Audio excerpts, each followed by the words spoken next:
Good afternoon and welcome to the Respectability webinar. Today is April 17th, 2017, and I am delighted to be here with Frances West. Now, if you've done any work in the disability inclusion space, you've done any work around disability employment, accessibility, technology, you have heard of Frances, and I am so humbled and delighted to be with her today.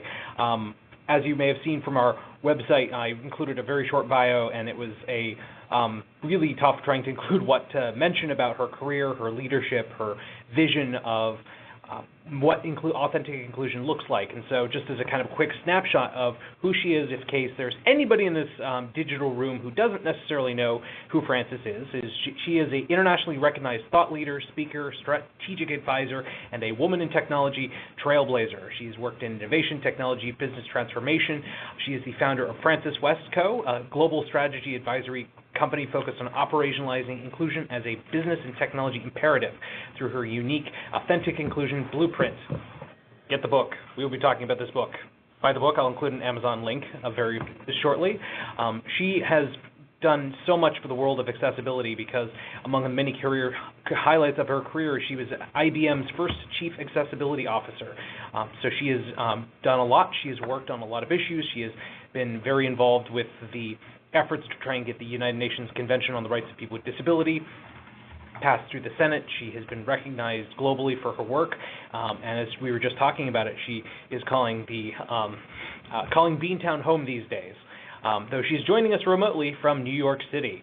So, Frances, thank you so much for joining us today, and I'd love to kick off with just a few questions, then you can talk about some of the slides, some of the insights that you've gained over your career, really embracing the full spectrum of disability, authenticity, inclusion. So, Frances?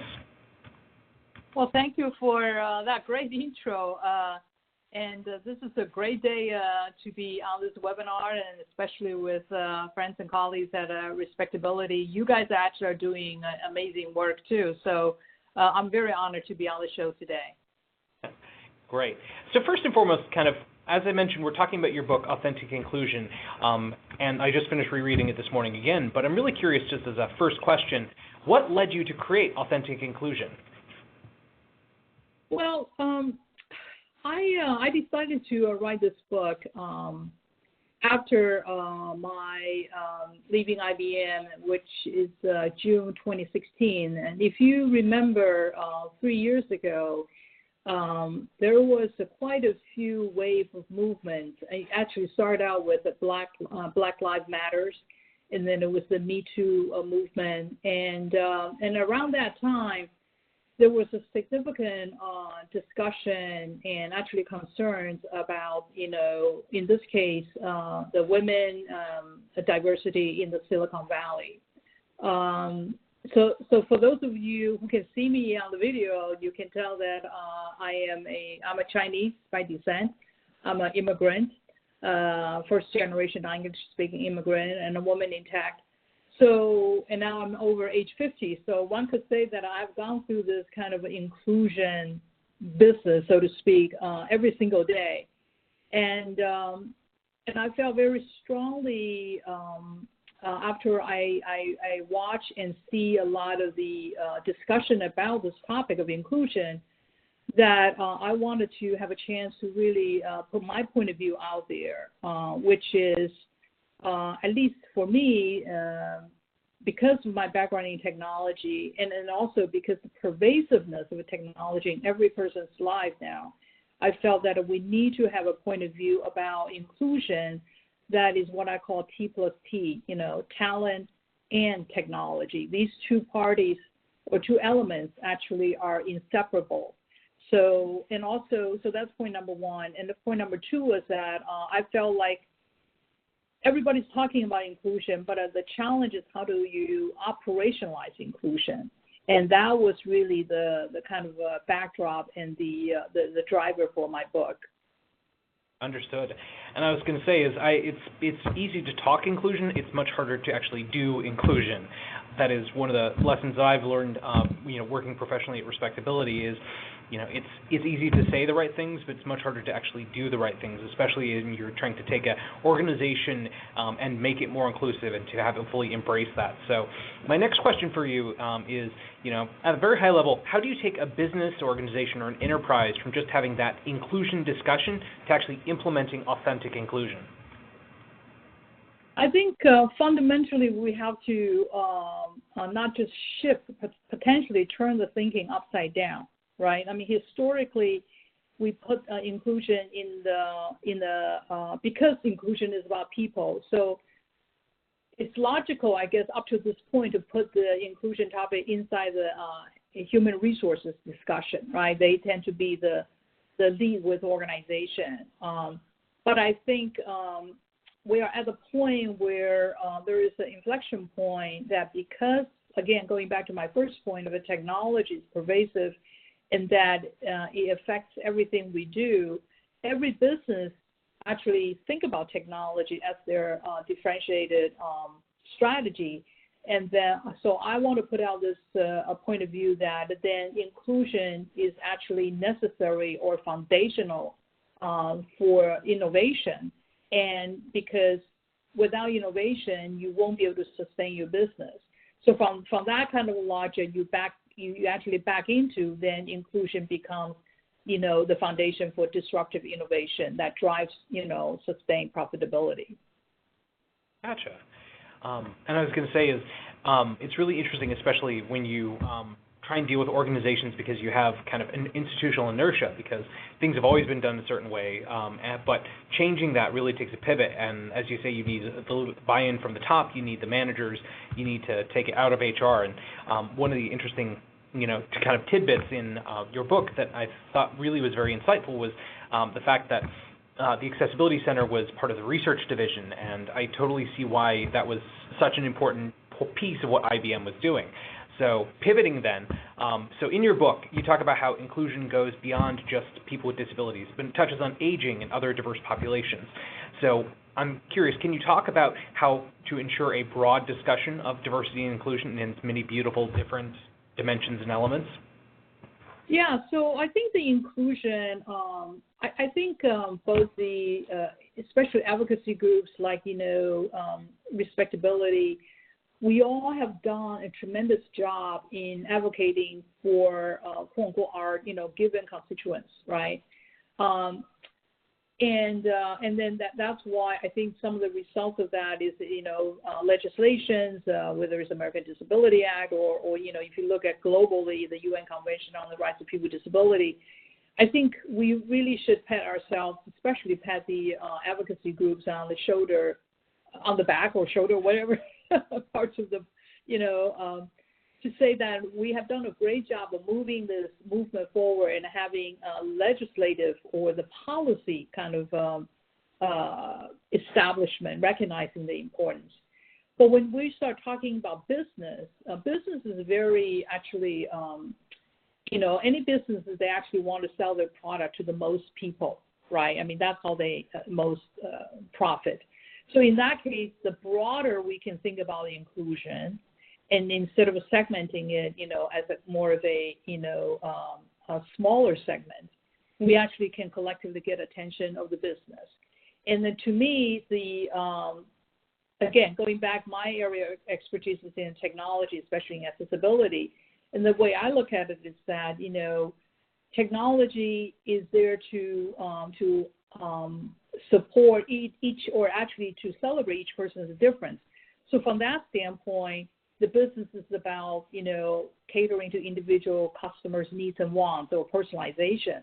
So the broader we can think about inclusion, and then also think about the disability or accessibility design principles, actually can benefit tremendously, especially the aging population, because we all know that that's one constituency we will all end up being, right? If you're over 50, you're going to gain these, unfortunately, vision or hearing impairments, and as time goes on, maybe even the mobility.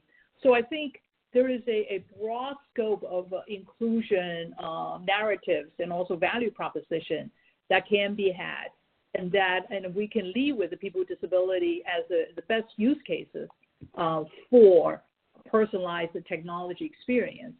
So that's why I'm all for thinking inclusion at a broader level, and then fundamentally, having the business recognize and implement organization construct, really celebrate the differences that we have.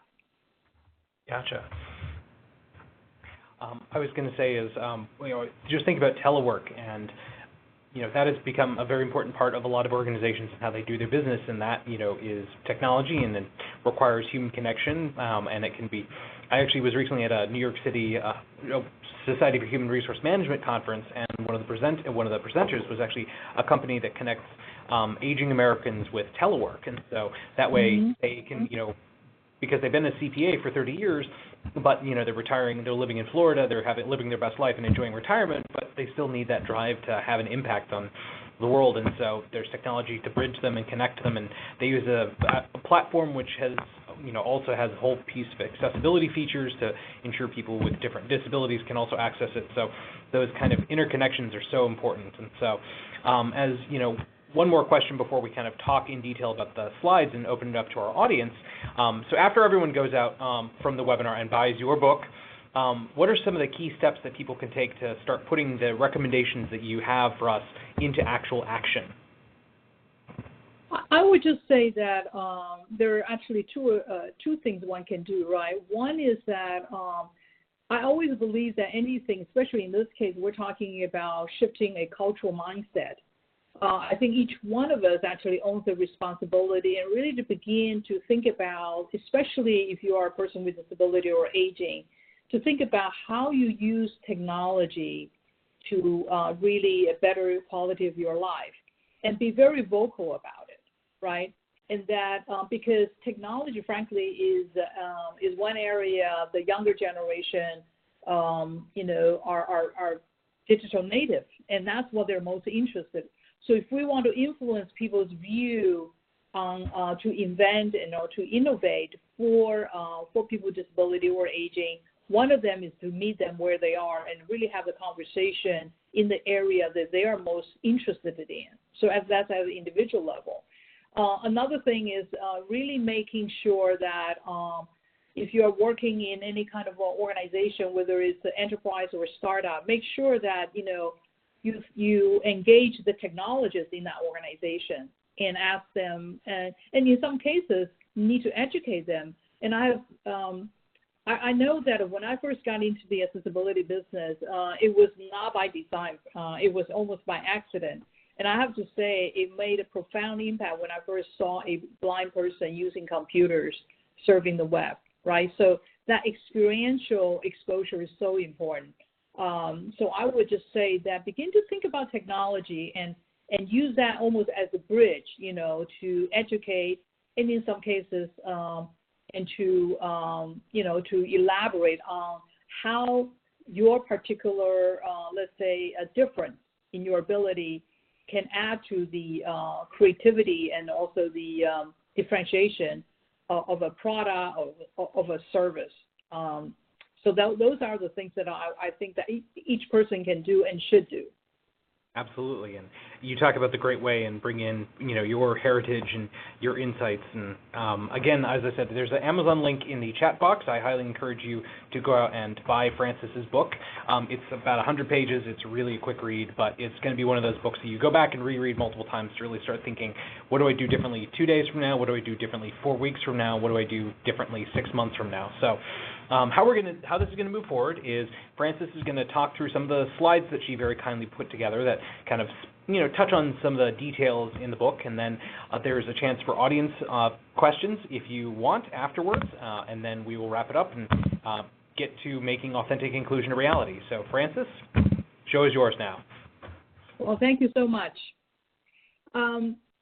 Like Philip mentioned, I wrote this book because I feel very strongly that I wanted to share some of the experiences and also observations that I went through in my technology career with the audience like yourself, and that I also wanted the book to give some recommendations so that it's actionable, because to me, inclusion should not just be a discussion or a white paper topic.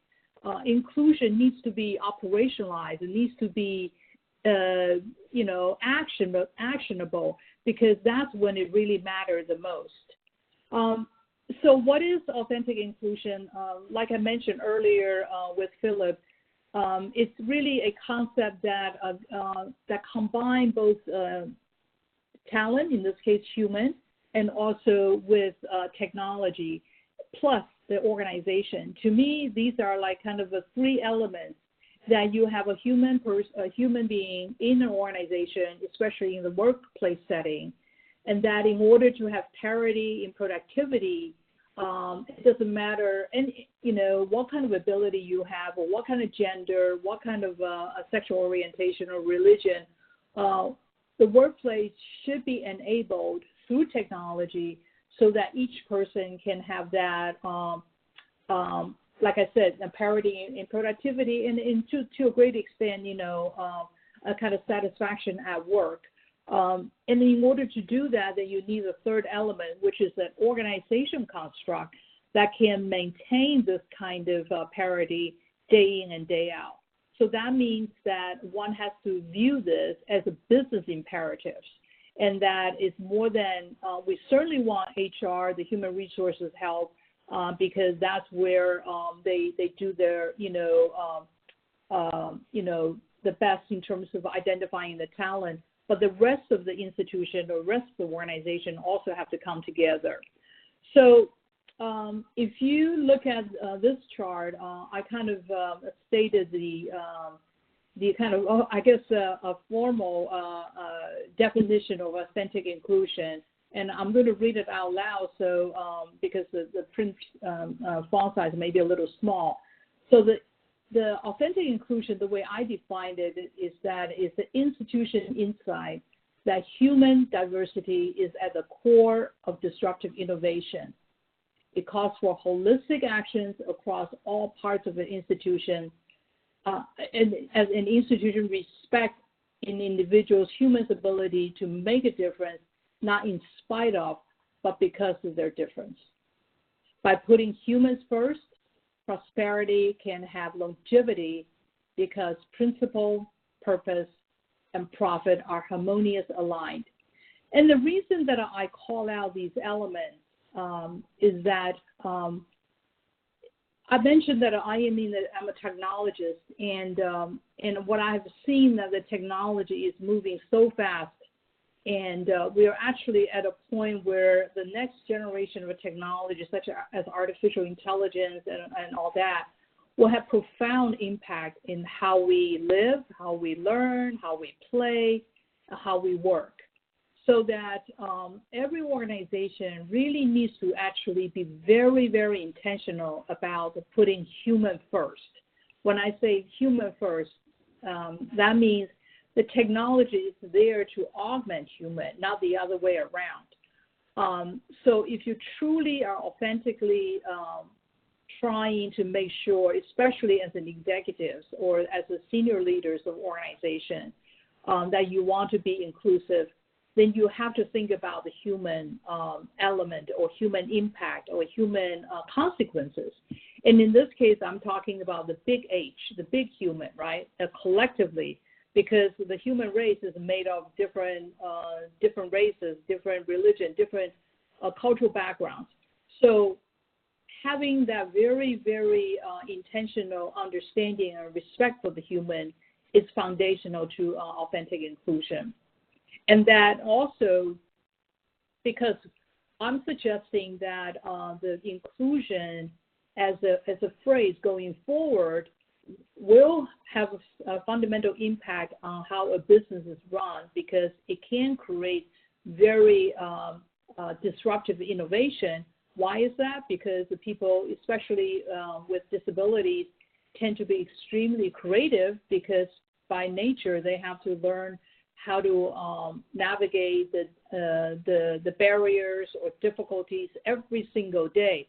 So they have become, very agile in their thinking, very creative, and they're also very empathetic because they count on, in some cases, either giving or soliciting help from others. So their human relationship skills are extremely strong. And by the way, these are actually the skills that one will need, and actually a lot of the researchers have studied that these soft skills is going to make a difference, because in the world of the future, we're going to have a lot of robots. So thinking about inclusion and thinking about including people with different disability or ability into your organization is really the driver for disruptive innovation. And that by thinking that way, then you begin to shift your orientation of inclusion from a kind of an HR axis to a business imperative axis. And the reason that I want to stress that this needs to be a business imperative is that if we view it as a business imperative, then we will give it the right amount of attention in terms of the resources. And the resources could be human resources, could be financial resources, could be investment resources, but whatever it is, and also then you will institute, measurements to make sure that, you execute upon it and you measure against, the progress. So this is how I think that inclusion will become real or become operational, and that, it is a holistic kind of a processes one organization or any organization should think about, is to have this kind of organization blueprint, because we are talking about a transformational thinking, so that we will have a incredible opportunity if we think this way, if we think this is a business narrative or imperative, that we will have, opportunity to impact the technology and to make sure it's really there to support a human and not the other way around. So I talked about this is a business imperative because it has to be viewed in that context, and that I think a lot of the businesses are beginning to understand that and view that as important. One data point I can share with you is that everybody probably heard of the World Economic Forum, which is really one of the premier, I would say, conference that's held every January, usually in Davos, Switzerland. Every president of, the G7 countries always, or G12 now, always go there. And that's when they talk about, business, kind of a growth and what kind of economic policy needs to be put in place. So this year, for the first time, the topic of disability or inclusion made the Davos or World Economic Forum discussion list. So that means that they are what I call the early adopter businesses, recognizing that that people with disability or people with a different constituency is becoming a market force that cannot be ignored. And that's partially due to the demographic is with us. We know that the whole world is aging, and by 2050, for the first time, we will have older people, meaning over 60 or above, than younger people. And you have countries like China, by 2030, a quarter of their population, which is about 360 million people, that's almost the entire size of the United States population, will be aging. The same phenomenon is happening in Spain, in Italy, and of course, most notably, Japan.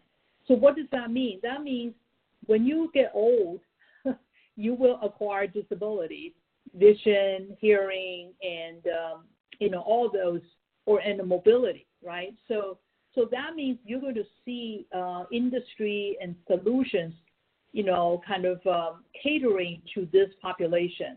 So the demographic is really giving us a great platform to begin to socialize this concept that, hey, inclusion is not just HR, right? Inclusion is about business. And then you also have legislation. Early on, I started out by saying, again, before I took on the accessibility kind of responsibility at IBM, I actually was not very knowledgeable about advocacy groups' work or nonprofit work. But since I start getting involved in this world, I realized, what a tremendous kind of a groundwork that nonprofit has done in raising the awareness and pushing the governments around the world, in this case through the UN Convention on the Rights of People with Disability, to establish legislation so that there is truly an aspirational goal that we all can strive for as a society in general. So legislation such as, of course, we know American Disability Act that has translated into the Digital Inclusion Act, such as the Section 50A, which is, of course, the United States procurement law at the federal level, but that is getting implemented at many progressive states like state of Texas or Massachusetts. And then globally, just earlier this year, European Union just passed the European Union accessibility legislation as well. So we've seen that the legislation kind of momentum is really picking up. So if you are a global company, if you operate beyond just the state of the United States, then you really have to pay attention to your technology accessibility. In cases like in country like Canada or Australia, they actually have even more stringent accessibility standards. So again, legislation will create a kind of I would begin to say kind of a must-do kind of phenomenon, and I personally really have been promoting it, and I do believe that accessibility should be thought of as part of the technology infrastructure considerations similar to privacy and security. And the third point that why I feel like this is a business imperative in the making is that the social expectation is changing. I mean, with the rise of the social media, each one of us can voice our concerns and also our praise, right? So lots of companies are beginning to understand and recognize that the social parity is very much in the public kind of a psychic. And I do want to do a shout out to the millennials. I think in some cases our generation did not do as a good a job, but the millennials, perhaps because the mainstreaming of people with disabilities in the school environment, I do see the next generation or the generation even beyond coming up a lot more aware and a lot more supportive, inclusive society. So, and there was actually a study, I think, done by Deloitte, and saying that, the millennial or the employee will choose to leave a company if they don't feel like the company is authentically inclusive. So I think there is a tremendous, because with the unemployment rate under 4%, there is a tremendous fight for talent. Company has to pay attention that to understand the talent of today actually view inclusion as one of their decision criteria. And last but not the least, the technology, right? I mean, technology has moved so much. I remember 30 plus years ago when I first joined IBM, we were selling mainframe, right? At that point, the computer was only made for business, large, and all it can do is about, speed up the processing. But today you have the technology in your pocket, like your iPhone, right? The technology has driven so that the word personalization actually can be realized. And I always say that accessibility is extreme personalization. we shouldn't think of it as like a niche, design thinking, right? I mean, I personally now prefer font size 14 at the minimum. That's just my personal preference. It doesn't need to. I don't need to share that as a disability that my vision is getting impaired. I have low vision. It's just my preference. So I think we're at the cusp where humans actually can dictate how technology behaves for each individual, and we're getting to what we call the market of one, a business construct. So all these kind of elements make the business imperative discussion very timely. And the technology, like I mentioned, we are at the point where we have to make sure that the technology actually works for human and that human put human first. In my book, I talked about as technology getting more human because, for example, everybody knows that there's all kinds of robots being developed to take care of everything, all the way from cleaning the floor, like the little rhombus, running around, cleaning up, picking up dirt off on the floor, to, for example, care robots that's being produced in countries like Japan. We have to think about if not to say, one example I talked about in my book is that not that I have any objection to a 25-year-old male designing care robots, but somehow one can just imagine perhaps a elderly person or person with disability who can really empathize with the state of, for example, of a elderly grandmother's being, that he or she may become or should become design partners because they have much more nuance and deep understanding of that experience and what logic needs to be built into that care robot. So that's why I say, as technology gets more human needs to get more human. And then another thing is, technology by people for people.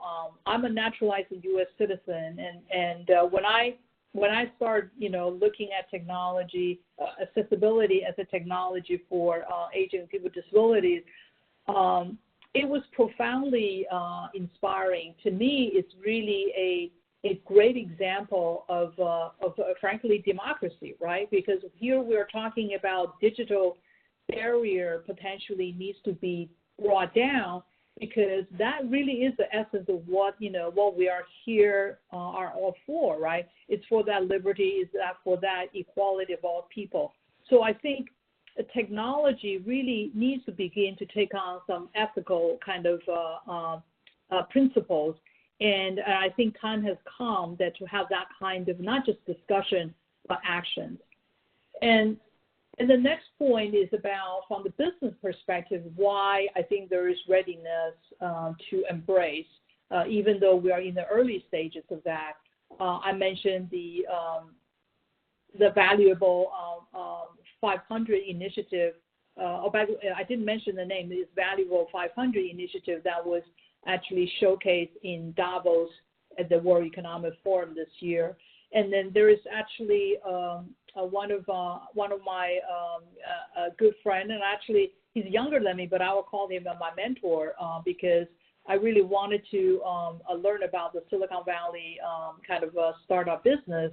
And in this case, Pete Hartigan in Silicon Valley talked about Impact 500 versus Fortune 500. And in his definition, by the way, it's all kind of in my book, I kind of quoted him, is that, that we really have to think about the social impact of the technology beyond just profit.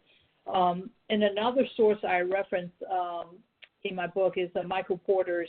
He wrote an article actually almost 10 years ago on the kind of a share value of the stakeholders. And then in that he talked about how the kind of a capitalism as we understand it today won't sustain unless we can have a different a share value perspective, because profit for profit seeking on its own, it's just not going to sustain. So these are the kind of thought leadership is beginning to emerge. And then the second point is that we often hear about, in order for a business to embrace inclusion or diversity, or in this case, accessibility, we need to create an ROI, like return on investment. And I personally feel like, the return on investment is a measurement of the here and today. It definitely is a kind of a business school measurement.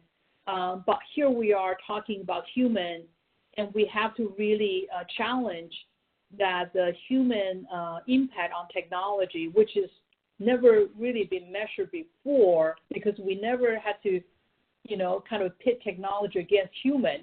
There's all kinds of discussion about whether AI is good, artificial intelligence is good or bad, right? So I think we need to actually get out of even the current, kind of business metrics like return on investment, to think about maybe return on innovation for humanity, because these are new ways. We know that they will have impact, and therefore we have to be consciously creating new parameters or new metrics to quantify and to measure the technology impact. And I think the next chart, I'm just going to kind of talk through it because I'm very conscious of the time, in that, for any organization, like I mentioned earlier, my book hopefully will give people some, it's almost like a starter kit, right? And that it gives you ways to think about how to operationalize inclusion. And in a kind of an overview fashion, I talked about, it really needs to be a kind of a baked in, right, embedded in a company or institution or organization's vision and business strategy. And then you really have to think holistically, are you, for example, involving different people or diversity of people in your innovation and process, right? Within your startup incubator or your accelerator, do you have the diversity in there? Do you have diversity in your product design and development? And is your marketing, when you put your website out there, right, for accessibility's sake, are you thinking about attracting all customers of different, backgrounds, not just economic, targeting millennial or baby boomer? Can person with a low vision or deafness watch your video, and have the capability of getting the same amount of information? And is your information technology, is your CIO, your CTO engaged in the inclusion talk, right? I mean, currently, and it's sad to say, I have seen very few inclusion topics for example, in the CIO forum or the CTO forum.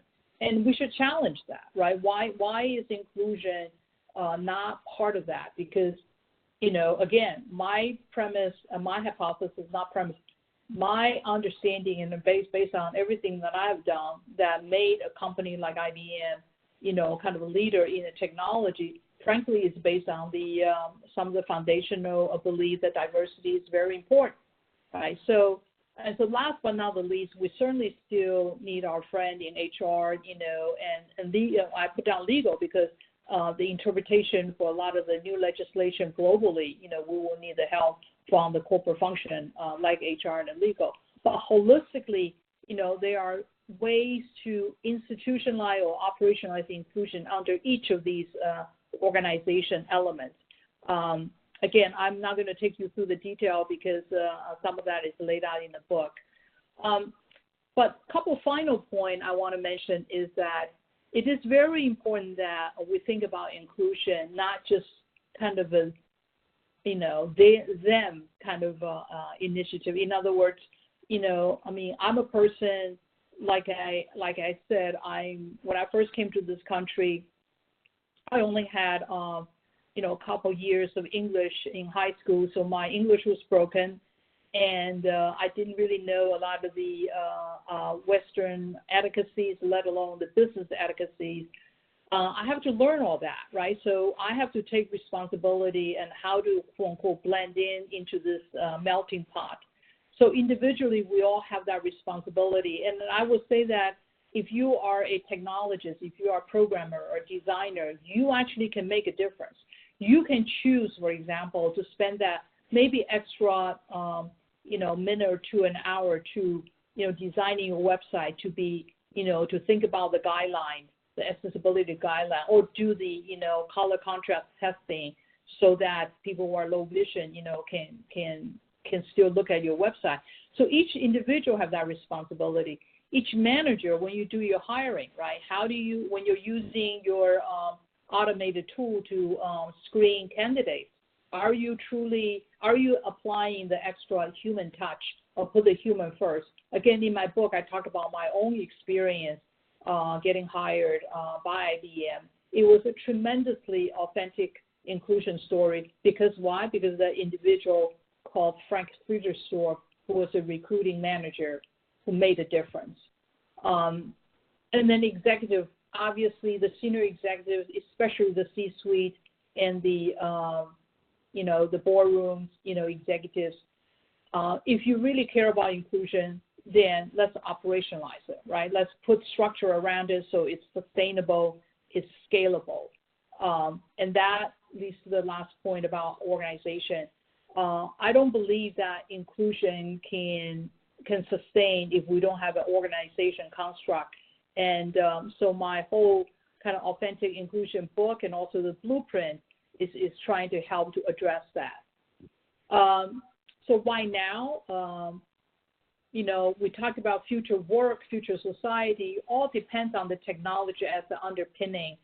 So we all have to really take this kind of a challenge and also at the same time opportunity to influence the technology. And it's because in the end, if we put human in the design thinking of the next generation artificial intelligence or care robots, then it will benefit all of us.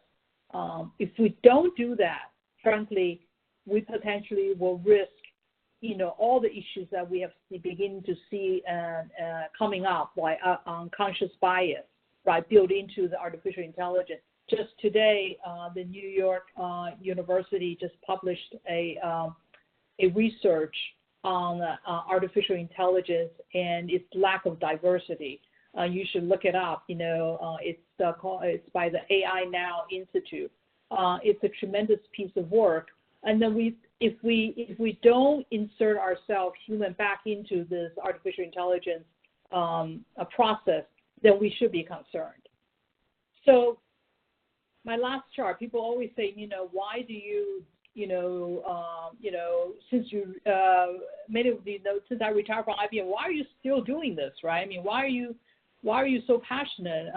It goes back to that. I think I was brought up in Taiwan, and under some of the Confucius idea is that there is such thing called the great way. The great way to a society is that you really have a society where everybody belongs, that everybody has his place or her place. In my way of thinking is that, I'm a technologist, and so I want to do my part to make sure that digital promise is truly delivered, and that that there is really inclusion for all, and that, just because you're different, like I said, the differences is actually the kind of the seed for creativity and ingenuity. So let's celebrate that instead of viewing that as a deficit. So anyway, like Philip says, my book is on Amazon and also on Kindle and Barnes and Noble. And I hope that it is when I wrote the book, actually I wanted to be relatively short, so easy to read. And then also hopefully it's a book that you can take away some ideas that you can go into action instead of just discussion. So with that, I guess I'm going to turn it back to Philip. Great. Well, thank you so much, Frances. So for those of us who are joining us online, there's two ways that you can ask Frances a question, because I have a million different thoughts still would love to bring up. So there's the chat box over on the left. You can type your question in. There's a chat box. You can ask a question there. You can also use the Q&A box down in the bottom left to type your question, and I will read it out to everyone. And for those of us who are listening into the webinar, operator, can you explain how to ask a phone question? Participants who have called in on the phone can press 7 pound on their telephone keypad. That's 7 followed by the pound sign on their telephone keypad to indicate they'd like to speak. Listen for your announcement and ask your question on cue. Thank you. Great. And so quickly, as we're waiting for, anybody to ask a question, I'm curious, Francis, can you plug your pluggables? Where can we find you online, and where can we, further the conversation beyond just today? Well, thank you. You can follow me on Twitter, fwest34, and also LinkedIn, Francis West. And my website is franciswest.co, C-O, not .com, but C-O. These are places where you can get additional information, and you can actually, if you go to my website, it will connect you to the link if you're interested in buying the book directly, and also give you some information about what I'm doing now with my my kind of advisory services companies. One of the things I really want to do is to through like a platform, like a keynoting platform, is to get the message out. What I hope to do is to create a new narrative, a new way of thinking about this, especially with executives. And because I see so many inclusion conferences, right? And in many cases, I feel like that this is potentially a different point of view, and that and that there could be different technology kind of accentuated discussion. I know that there is some opportunity to promote a new kinds of a podcast with the technology as the kind of the central point. And the CEO of Mind Blind Spot, Al Rizzi, is kind of working on that. I think inclusion and thinking about technology and human together, this kind of a voice needs to be amplified. And so I'm doing my part, and I hope more audience will join us. Absolutely. So one kind of humorous question that came from the fellows here is, did you choose Authentic Inclusion as the title because the initials are AI, just like artificial intelligence, or is this just a lucky happenstance? Well, you know what? Actually, I wish I had have a prize for the person. And that was actually part of my motivation. Is that, I thought about Authentic Inclusion, but then one day it did dawn on me that it was AI, and that's one of the reasons I trademarked it, because I feel like this is not a one-off. It's not, hopefully it's not I don't want it to be a program du jour, that's why I want to share the knowledge. I want to, create a blueprint so that it can be codified, right? And then from that point on, people can use it in their individual workplace or in a organization construct. Gotcha. So another question from here in the conference room is, obviously you in your book you make it very clear how important it is to have people involved with how important it is to have people with disabilities involved in conversations about inclusion. But I'm curious, what do you think are the best ways for the people who are kind of managing those conversations to find the right people? Is it internships programs? Is it working with advocacy groups? How do you get the people with the diverse experience that you need to have an authentic inclusion transformation at your organization? Well, I think you read the book. There's a chapter on if you want to you need to get physical. In other words, you need to get to know, right? Because we're talking about human topic, I think a lot of companies, especially decision makers, actually the higher up they are, sometimes they really lack the awareness or the experiential impact of understanding of how a person with disability, for example, can contribute.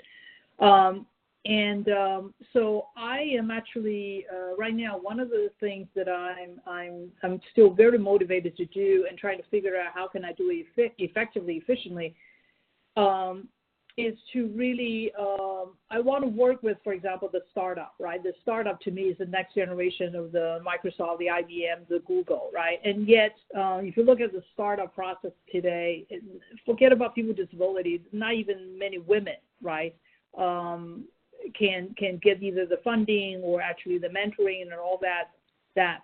And yet, billions of money around the world is going to the startup process. So I'm hoping, to work with, experimenting the idea with a couple on nonprofit and to see how we can engage, different, in this case, different cities, right? I mean, there is an Accessible City initiative going on, sponsored by G3ICT and AT&T. It's doing great work at the policy level. And what I want to do is to bring it down to operationalizing it.